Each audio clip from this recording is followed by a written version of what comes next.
Welcome to this multi-part series where I'm going to be overhauling the coolant system on my E39 540i. We're going to be doing an electric fan conversion, an 88 C thermostat, a new radiator, and today, a new expansion.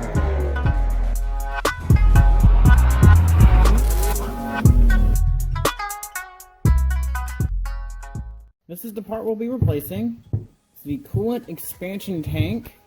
It allows for expansion of the coolant as it heats up and cools down. This is the one for the 8-cylinder models. The ones with the 6 cylinders will have 2 ports here at the bottom, while the 8-cylinder has this one single port at the back. They will all have this level sender down here at the bottom so that it floats up and down on a little float, and when it's all the way up, which it should be right there, perfectly level with the threads, that's full. When it goes all the way down, it sends a signal through here telling you that your coolant is low. Swapping this out is pretty easy. It's basically just unplug the hose, unplug the sensor, slide it up and out. It's going to sit in these 2 little grooves right here. You'll also have to unhook this up here. If your car has never been touched before, it's going to have a crimped on clamp from BMW. If someone's been in there, it should have a normal worm gear clamp, hopefully. It's a lot easier to work with. You have to take off your little bleed port here, and then you'll just reuse your stock radiator cap, or you can replace it with a new one. First, we'll have to remove the mouth housing and the airbox. Next, we're going to pry off this little piece here. Now that this has rocked forward, you can get access to this hose. So you can see right here, mine has a normal worm gear clamp that I can undo from over here. So I'll undo that, slide that hose out, and I should just be able to lift this up out of the way. We may have to take off this air intake hose. We'll see if we can avoid that.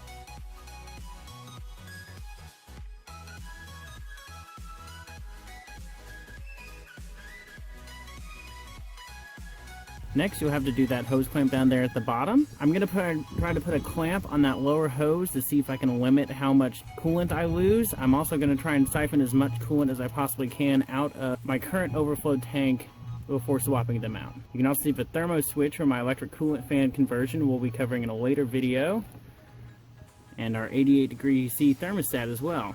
Alright, I've got the extra antifreeze siphoning out now into another antifreeze container. So as soon as that's done, we can swap it out and hopefully not make a mess. Now that I've siphoned out enough antifreeze, I'm going to go ahead and take off this hose down here.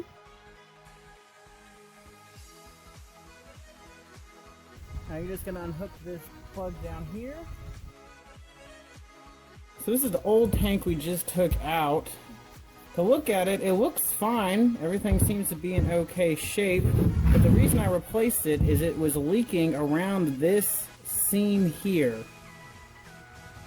So it wasn't bad. I wouldn't lose that much coolant, but I would pop the hood to just check the engine, and I would see just a little bit of dried coolant here, or sometimes damp coolant where it's seeping out of the failing seam here, which isn't that big a deal until this seam completely fails and it splits wide open, and then you're stuck on the side of the road. Or if you're lucky enough to have it happen near your house, you're at least waiting a couple days for any one of these to come in. However, I'm not just going to throw it away. I'm going to keep the cap here and the level sensor down here, because both of those are still good, they're still useful, and I'll just keep them as spares.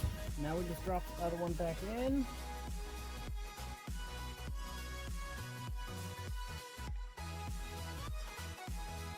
Alright, so everything is back installed. I'm going to pop this little clip back in. The notch right here tucks right up against this. All that's left to do is add some coolant back to the system. It really shouldn't take much to bleed it. You didn't really get that much coolant out. It was just the coolant that was in the tank. So it should be pretty easy to bleed the system back.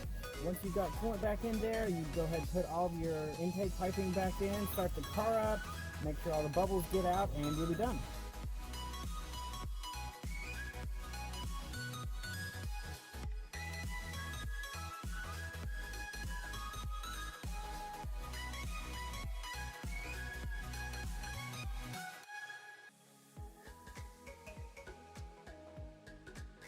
And now we have our new expansion tank in. It's really quite simple. Just take all your intake tubing out, pull out the old one, put the new one back in, replace the coolant that you lost. It's about as easy as it's going to get on these cars, especially with the coolant system.